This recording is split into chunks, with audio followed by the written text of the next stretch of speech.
The sun beat down relentlessly on the quiet orchard, turning the rising dust into a shimmering, golden haze. Between the rows of ancient trees, a fox trotted with a weary gait.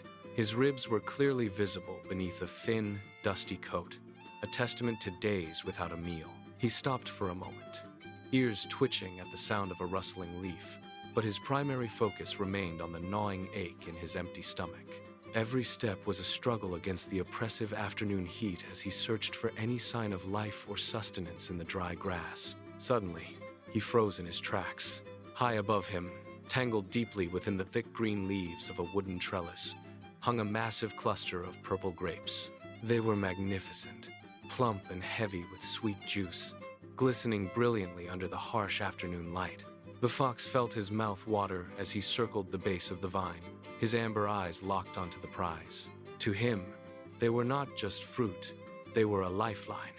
He studied the height, calculating the distance, his predatory instincts finally sharpening after a long day of failure. He crouched low, his muscles coiling like tempered steel springs, and launched himself into the air with a desperate cry. His front paws swiped frantically at the empty space, missing the lowest grape by a mere 3 inches. He landed hard on the dry soil, a puff of dust exploding around his feet.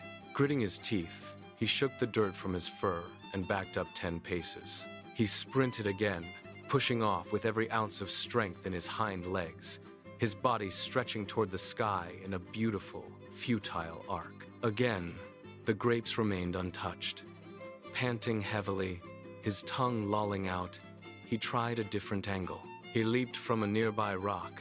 He tried jumping while twisting his body, and he even tried to claw his way up the smooth, mocking trunk of the trellis, only to slide back down each time.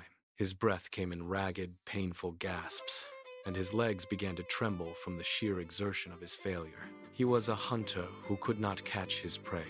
He collapsed into the dirt, staring up at the unreachable fruit. The grapes swayed gently in the breeze, seemingly mocking his defeat. Slowly, he stood up and brushed the dust from his coat. He tilted his chin upward, casting one final, dismissive glance at the vine. "They are probably sour anyway," he muttered, his voice flat and cold. He turned his back on the orchard and walked toward the dark tree line, his tail held high, leaving the grapes behind.